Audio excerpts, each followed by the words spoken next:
Hey everyone, welcome back to the Under One Roof podcast. I'm here at Fifth Color Studios with Ashley and Pat. Hello. Let's dive into it. All right, Smile, the movie, is in theaters this Friday, and the marketing team is taking an interesting approach at promoting it. According to a report from Barstool Sports, Smile movie is spending its entire marketing budget planting smiling faces at MLB and NFL games. And then they finish the headline by saying, like a bunch of assholes. The actors appear as regular fans, and then between innings or even while the game is being played, they have a super creepy smile on their face, just like in the movie. The actors have been seen across stadiums all around the league, from Oakland to New York, and some of these tickets have cost almost $3,000, just like at Yankee Stadium. So the hope, I believe, is to go viral, especially on TikTok, and I think they've done a pretty good job of this. What do you guys think about this, our out-of-box kind of marketing tactic? I really love it. I love that they're doing something completely different. Never really seen something like this. It's so simple, too. And really, in the grand scheme of things, if you think of what a traditional movie marketing budget would be, a couple $3,000 tickets and some highlighter colored T-shirts, like, they have to be saving money, too. And they're making such a big commotion about what they're doing. Right.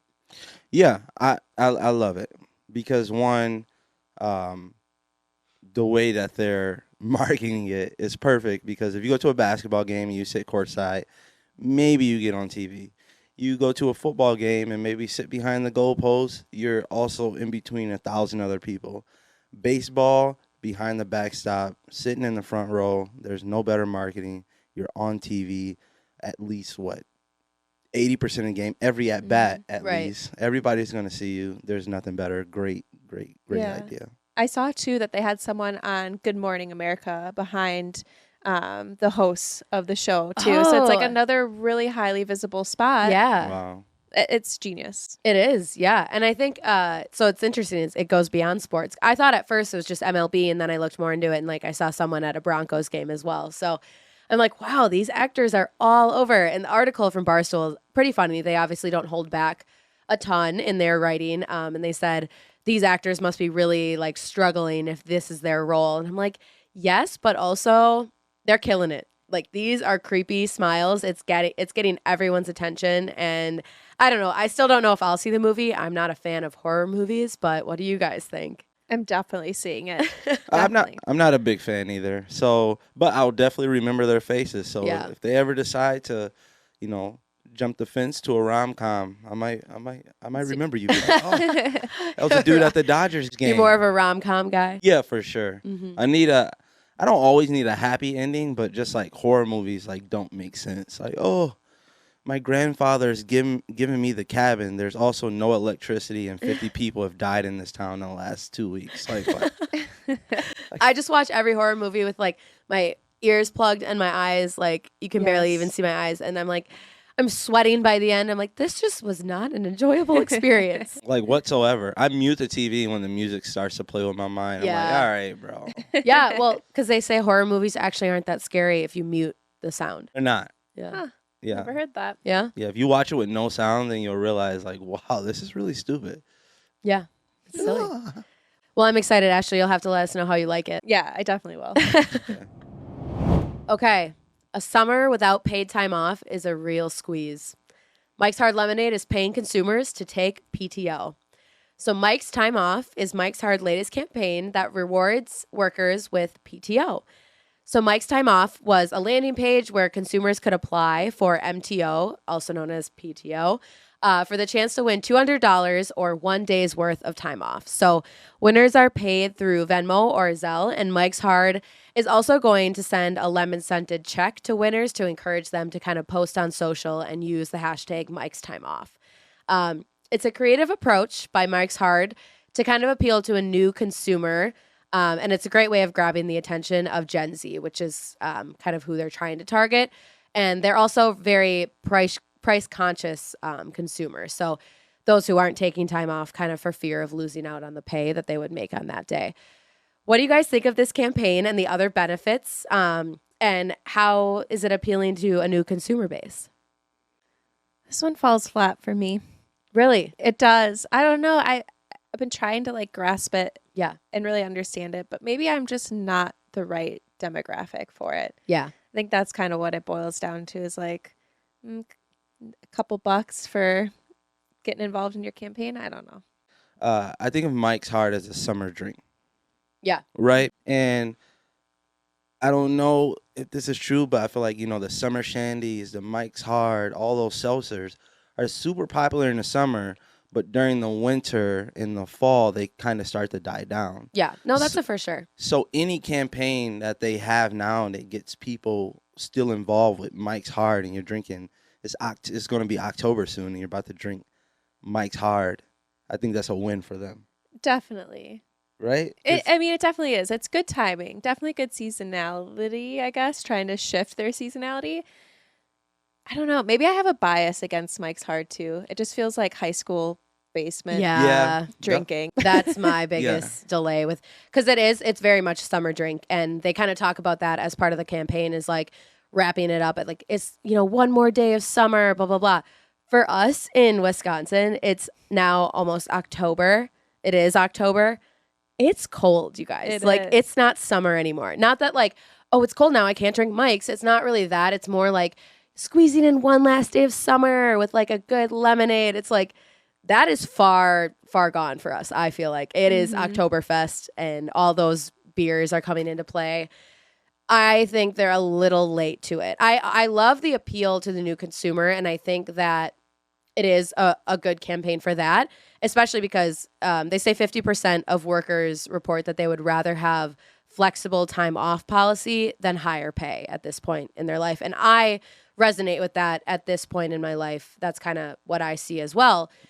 However, I don't think that's, especially as we enter a recession, I don't think that's how everyone sees it. And I totally get that. I just think timing of this campaign might be a little off. They might have missed the mark. Maybe they aren't marketing to us. Yeah. Now that I think about it, because if you watch the ad, there's a guy enjoying his MTO, and he's grilling in front of a pool. Now in Wisconsin, nobody probably has gotten in a pool in the last 2 weeks. Right. And probably won't be an outside pool for the foreseeable future. So maybe it's just not for us. Maybe it's for, the people down south in Florida, and the campaign is just not for anybody in the Midwest. I do think the timing wise, everyone has that itch to travel, and that one extra day off would be kind of helpful. Social media these days shows everything, and I think we're seeing a lot of people get out there and travel, and it gives us this kind of like travel bug. And then all through summer, we saw widespread delays, and I think a lot of people didn't get to do exactly what they wanted to do. So like you said, the 15-second video ad kind of shows people envisioning themselves doing what they want to do during this day. So like I said, I do think it's a reward, and I think a lot of people would go to the landing page. It's a very simple application. They really just kind of fill out basic information like name, email, and then you have to fill out 2 questions on why you want this time off and what you would do with it. So it's easy to apply, and I think that they would get a ton of applications. Like you said, I don't know if we are the target, because we do get PTO being in the, more corporate world. I think it's more for like maybe even the service industry, whereas you get a day off, sure, but you're not paid for that day off, Right. So it's not really meant for us, but I wanted to analyze it anyway. Right. Yeah. I think this campaign strategy should have shifted more to the mental stability side. Mm-hmm. Instead of saying, oh, MTO is going to get you, on your grill, swimming in a pool, it should have focused more. MTO is going to get you, that mental day off you need to reset because you've been working 2 or 3 weeks straight. I 100% agree, because I feel like my life outside of work is just chaos right now, like trying to get everything done, keeping my house clean, that kind of stuff. So I literally would like clean my house. I feel like. Yeah, that's so true. That also would appeal to Gen Z. Like we're obviously very focused on mental health, and like having it more as like, hey, we're giving you money to have a day off to have a mental health day. Ooh, that would resonate right now, I think, with a lot of people. Way, way better than having someone at a grill in front of a pool. Yeah. 100%.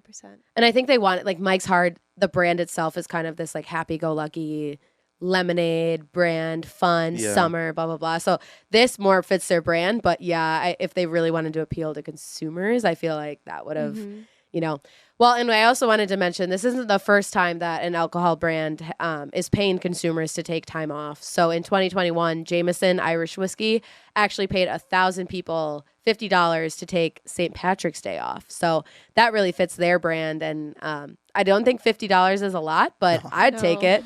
I'd take the day off anyway if I had to. But yeah, I mean, take like $50 to go party is basically what they were saying. Right. I love it. It definitely works for maybe they're not trying to appeal to us, Midwest. Maybe they're not even trying to appeal to the corporate world. Maybe they're trying to get, younger, 21, 22, 23. I work at a restaurant. I'm a waitress, waiter, bartender. I get this time off, and it's a real time off because I'm not getting paid from my job if I leave like we would in the corporate world, like you Right. said. Yep. I could totally see that. It's also really funny, kind of off topic, but like I think also to like who drinks Mike's Hard Lemonade these days, and we always say, "Oh, take me back to high school basements," and that's true.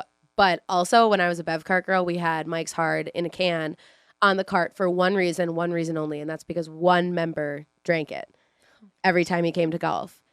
He is probably 80 nowadays. Yep, he's got to be at least 80. And he's the cutest old man ever. And you just know he's going to order his Mike's Hard Lemonade. And that's the only reason we had it. And I think that's so cute. Like we are talking about Gen Z consumers. And I'm like, meanwhile, my vision of Mike's Hard is either high school or 80-year-old man. No, that's funny. Yeah. But he'd squeeze in one last day of summer. I'm sure he applied for this. Be out there golfing. Yeah. All right. New topic. Clean slate. Clorox recently launched a new brand platform that emphasizes the importance of a clean space. The new platform is called Start Clean, and it's the largest platform overhaul since 2017 and utilizes very straightforward messaging. The campaign will utilize multiple channels, including out-of-home placements, TV spots, and, of course, social media. The overhaul comes as mental health and wellness take center stage as an important issue to approach. What do you guys think of this? What do you guys think of Clorox taking the approach as a solution to this problem? I really like this approach. It goes beyond the simple pain points of like, hey, I need something to clean my house. I Right. need something to disinfect.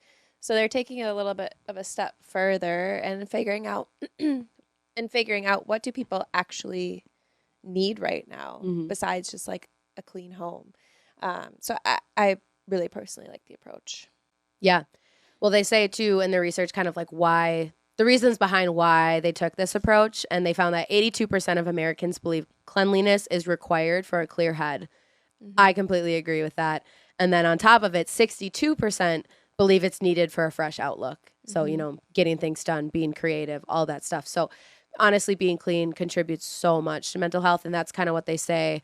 I've seen a lot of stuff where like Gen Z is like, you fall into a slump. COVID was hard on us, hard on everyone. But what's the first thing to do to crawl out of this slump? It's to clean. And it's to either clean your room, get up, shower, clean yourself. So I think Clorox has a really good kind of platform here to approach. And I think they're doing it really well. They're hitting the hard facts, but they're also just being straight. They're not trying to create this like super emotional connection with the brand. They're just like, hey, we help you. We're here for you. We're a lifestyle asset for you. Like you need us to feel better, but they're not trying to create this like, without Clorox, your life wouldn't be the same. It's like they're being realistic about it. And I like that. Yeah. It's so relatable too, I feel like, to a lot of people. My husband was actually just showing me his friend's Snapchat story. It was his girlfriend. She had been eyeing the Swiffer wet jet for so long, and she was so excited because she went and bought it. And then like the series of snaps are just her Swiffering her whole house. And she's like, I love to Swiffer when I'm stressed. Like it's her stress relief. So even if you are stressed, cleaning can be a source of stress relief for people. Like I know for me it is. So Right. I dig it. Yeah. Yeah. I think Clorox did also a good job of gaining a lot of respect through the pandemic. I bet you Gen Z asked, like, what's the best cleaning product? Because everybody wanted to have official cleaning products during the pandemic. Yeah. Everybody wanted to make sure they had the right mask, the best mask. Everybody wanted to make sure they were sanitizing things the best way. So they had to ask the generation above them, and they gave them Clorox. And Clorox did a great job of, like, being that one you can rely on. So, like, this is a great campaign coming off the pandemic of, that trustworthy, not forceful, just helping you out. Yeah. Well, and it's interesting too. Obviously, during COVID, there was a huge rush to buy these type of products, and Clorox had to outsource or like find contract manufacturers for almost half of their orders. So they thrived during the pandemic, but then really saw struggles in 2021. So by July of 2021, Clorox stock actually fell almost 25% from its peak during the pandemic, just because they were outsourcing so much. So brand loyalty also kind of began to fade for Clorox, and Clorox fell 41 spots in 1 year in the loyalty reader list. And I'm not sure if it's because people struggled to get the brand name or if it's because pricing, it was also people needed to find a good price for the product as well. And so it's like, well, if this does exactly what Clorox does, I'll just get the brand, like the cheaper, off brand, whatever. So brand loyalty fell. I don't know. Why do you guys think this is, and what did you guys do during the pandemic? Yeah, I mean, I feel like during the pandemic, you went into a mindset of scarcity or just getting what you can. So, I mean, I definitely would always pick up the non-branded or off-brand product because it's what was available. So yeah, that would be my take on it. But I'm curious, even today, I don't think I would go and specifically pick up Clorox because of that. Yeah. And I think that's also a good point that you said. A lot of people couldn't get it.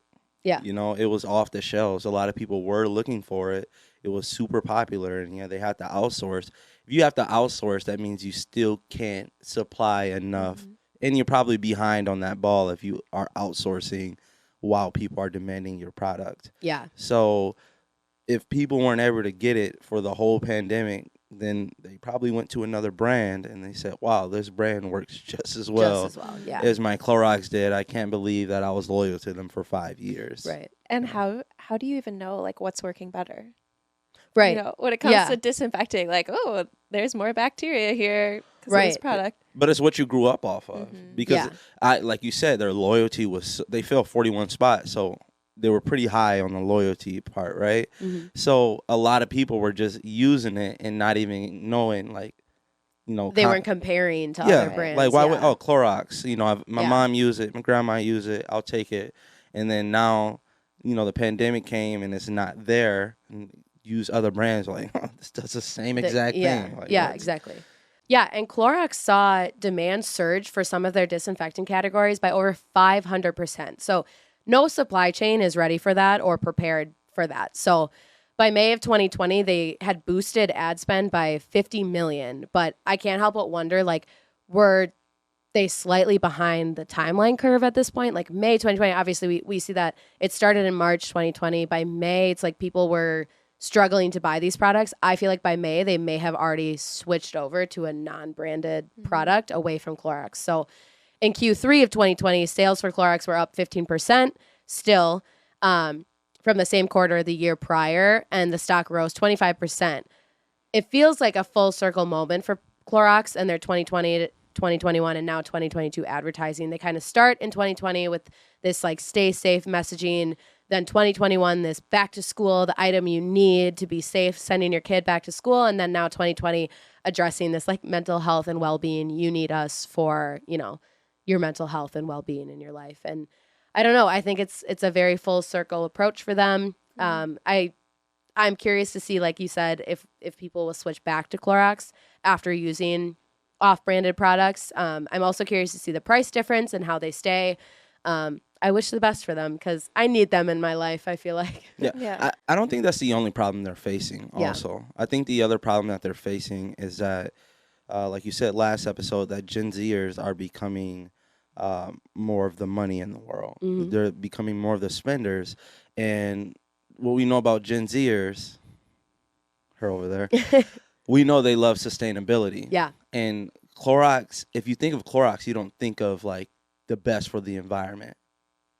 And there's other products out there that I personally use now because I have a child, that I personally use that I'm just like, okay, this is better if, for my child, just in case he breathes it in. So like little things like that is that maybe Clorox hasn't really jumped the gun on that side of for their main products and, coming out with, better stuff for the environment, better stuff for you to breathe in. It's interesting though, because they're commercial actually talks about being environmentally friendly Mm-hmm. and actually switching up their packaging to be a little bit more recycled. I was gonna say sometimes it comes down to the package and the branding. Like I totally fall to that. I buy and I can't remember. I don't even know the brand, but I buy it because of the packaging and it looks sustainable and it markets as sustainable over Clorox because the branding just looks so different. You know. Yeah. So I totally get that. That's very important for them, especially as they shift consumers. If they're gonna target mental health, they're targeting Gen Z heavily.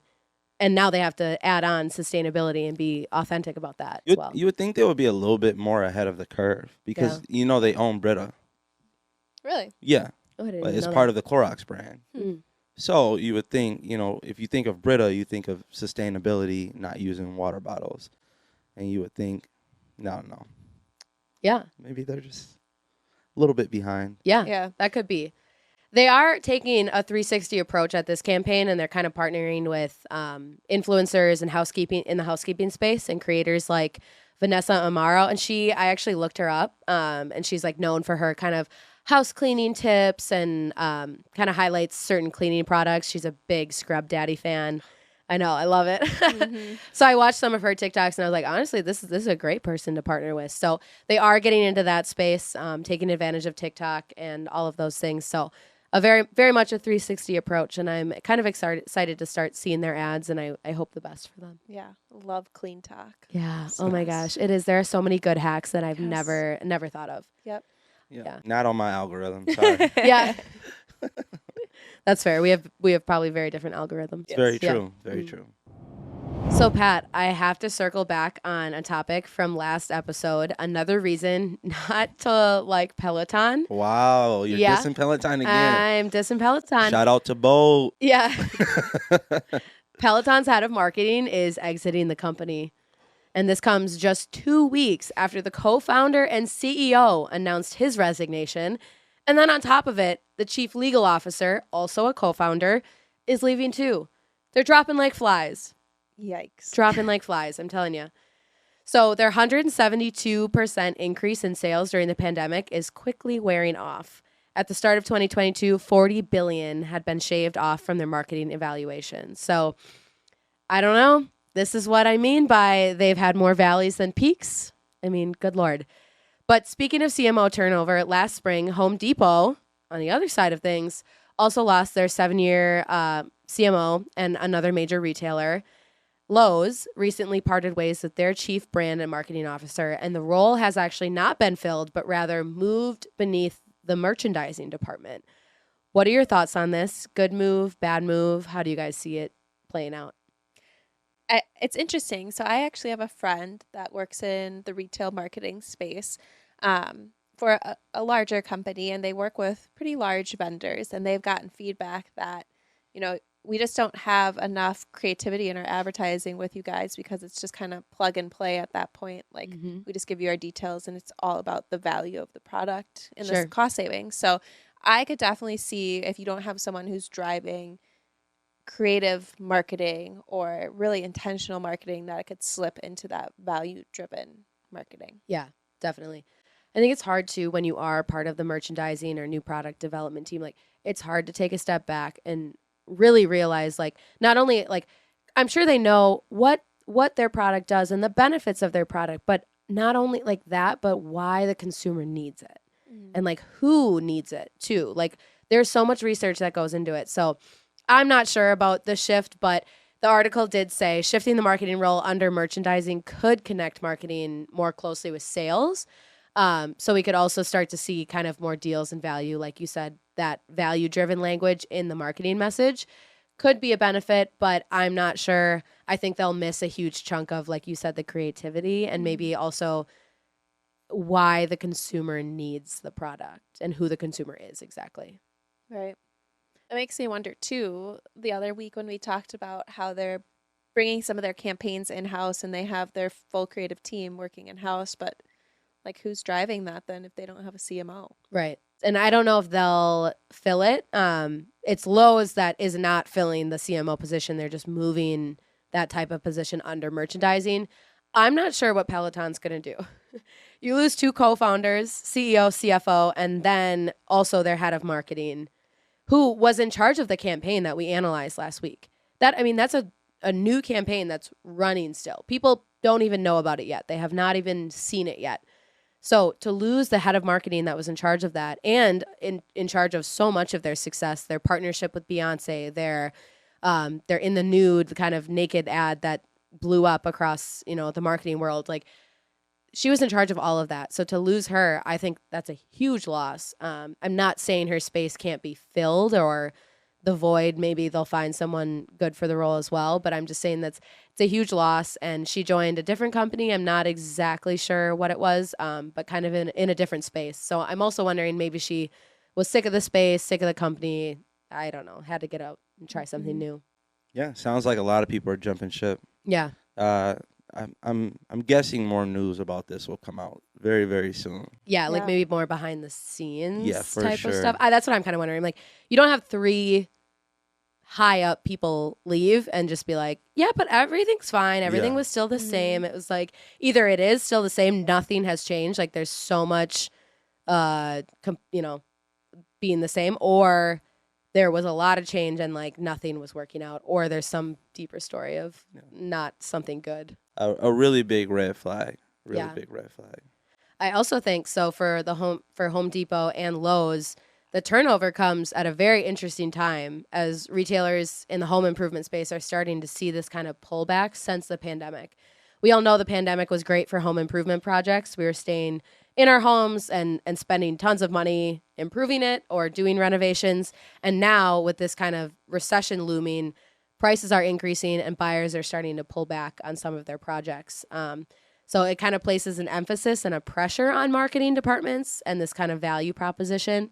So to lose the head of those projects, I have a concern, I guess. Let's just say. Mm-hmm. I mean, and you talked about pressure. I definitely think that that's going to be something that comes down on all marketing departments coming up here now. It's like you really have to spend your dollars wisely, and they have to have a lot of impact. So you definitely see how that's going to affect marketing across the board. Yeah. All right, doing something a little different this week for the Q&A section. So we've been working through a lot of restructuring and continuous learning, and we're reading some really helpful organizational structure books. And I'm also taking a course for my MBA about managing in a dynamic environment. So instead of a question, each of us are kind of going to give a brief description about something interesting that we learned throughout the week. So for me, mine actually comes from The McKinsey Way, a book that we have read. And one of my favorite points in the book is he kind of relates problem solving and like data analysis to this: don't boil the ocean for just a handful of salt. And what he means by that is when we kind of look at the big picture and we're looking at, all this data and we dive deep into one thing, what he's saying with that is don't boil the ocean. Don't dive so far deep into one little aspect or one data point to come out, days later with just a handful of salt. That really doesn't mean much for the bigger picture. At McKinsey and at here too, we work fast, and that's something we try to focus on. And sometimes it's hard to work fast when you dive so deep into each data point. So he's kind of saying, take it for what it is. Not, don't ignore the data, but take it for what it is, and keep in mind the big picture. Don't boil the ocean for a handful of salt. Yeah, and mine actually relates to that. So in order to be efficient, you do have to figure things out quickly. Mm-hmm. So a different book that we're reading is The McKinsey Mind, so kind of along the same terms. Mm-hmm. But I learned about the QDT, which is the quick and dirty test. So if you're trying to, so you have your hypothesis, right? Mm-hmm. And you're trying to either prove or disprove it. And one way that you can quickly do that is say, what has to be true in order for my hypothesis to be true? And if you go through those questions of like, okay, what has to be true? And you realize that one thing is actually false, you already disproved your hypothesis. So it's a really quick way to test if your hypothesis is going to work or not. Right. So it is really quick and dirty. Yeah. I love that. Efficiency. I really like that. Mine is micro influencers are on the rise. If you're a micro influencer, which means you're around the 50,000 to 250,000, you're on TikTok, you're really engaged with your audience, you are becoming a necessity among smaller brands and medium-sized brands. These brands are looking for people that are really engaged with their audience, that can really influence their audience to almost buying anything as long as they see that person with them. And I think the celebrity, like, you know, the bigger celebrities that we've seen that have influenced brands is starting to die down a little bit because these brands realize I can go get 10 micro influencers and they bring the same amount of thing as, you know, a Halle Berry. I can take, you know, 10 TikTok influencers and get that same thing for way cheaper. So if you're a micro influencer out there and you're looking for brand deals, there's so many sites for you to link up with managers. There's people out there that are looking for influencers. Make sure you sign up on those sites and get yourself out there because there's money to be made. Are you good at influence? Yeah. Am I going to influence? Yeah. Yeah. Yes, I am going to influence. I have a couple brands that I'm working with right now.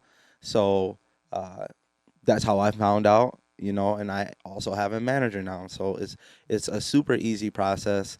You get with people that, you know, want to manage you, and the only way they can get paid if you get paid, you know. They work off commission. So it's a perfect marriage for that part. So I love that you brought this up actually too, because I'm writing I'm writing an article right now about like shifting your marketing and how to target Gen Z. And one of the things is like we talk a lot about influencers and people are like, perfect, okay, I just have to pay someone to talk good about my product and boom, Gen Z will love us. Right. And it's like, no. Like we hate that actually. And we're actually losing trust in influencers. So talking about micro influencers, like we have so much more trust in people like our friends who recommend a product. Micro influencers sometimes feel like your friend. Yep. And like, I don't know, they probably aren't micro at this point. They've blown up, especially since COVID, but like Brooke Averick and Connor Wood, Fibula, I listen to their podcasts religiously and like, they are my friends, you guys. Like if they recommend a product, I'm like, sold. I will get it. And it's not because they're like, not that I don't trust Zendaya. I mean, my goodness, I would totally buy a product that Zendaya promoted, but it's just easier. It feels easier to trust when like I listen to their podcast each week. They are normal human beings. They would like the same things I do. That's where you're really going to be sold on a product. It's just like that authentic and real advertisement, you know? It's more of the friendly feel because if I comment on Beyonce, let's say I commented on Beyonce's post since 2016, everything she's done, I guarantee there's like a very, very small % chance that she's going to respond to me. Probably zero. Right? 0.1. Right. 0.01. Maybe a little bit. 0.01. The micro influencer probably has responded to me 50% of the time I've commented on their TikTok video or their Facebook ad. So I feel like that person is much more down to earth than Beyonce, who's a billionaire, would be. So if Beyonce is telling me, hey, use this Clorox cleaning product, I'm just like, oh, they definitely, that's the first thing you think of when you see someone famous, right? If you see someone famous with a product that is also famous and you see them collide. So if you see a LeBron James eating McDonald's, you're like, he does not eat McDonald's. Right. Like he's like 6'8", 220, like the greatest athlete of all time. He does not eat McDonald's. No. So, but if I see someone that's, you know, 250,000 followers who I've been following and I've watched them blow up a little bit, and they're like, man, this sandwich at McDonald's is crazy. And I'm like, oh, I got to go try it. Right, because they're more real. Yeah. Yeah. I also love when that brings up a funny point when like Beyonce and Jay-Z were kind of the head stars in this like Tiffany and Company commercial. I don't know when they're like singing. It's a beautiful commercial and they're wearing beautiful Tiffany and Company jewelry. But I'm like, yeah, Tiffany and Company, that's awesome. I would totally buy that. I'm totally influenced by Beyonce, but like I can't even afford your products. Like who? Right. What? I don't know what your target is here, but it's not me. Like, come on now. Yeah. Gen Zers, although there's like a lot of flaws in the Gen Z, one thing that they're not dumb. Like they are so ahead of like other generations as far as like being smart when you're younger. We're actually like, on track to be the best educated generation. I definitely believe that because I'm part of the generation that actually believe LeBron drove a Kia. He's a damn billionaire. he does not have And then a he got Kia. his car stolen by the Kia boys. Right, by the Kia boys. Like, He's like, no, oh, man. he does not own a Kia. Yeah. He does not have it. He has a Porsche 911. So the next generation is not going to believe LeBron James or Shaquille O'Neal pulling up in a Kia. So now Kia has to go find a micro-influencer. Yeah, absolutely. Well, thank you guys so much for listening, and we'll be back next week with another interesting episode, so don't miss it. Bye. Wagwan. Toodles. About the volcano insurance.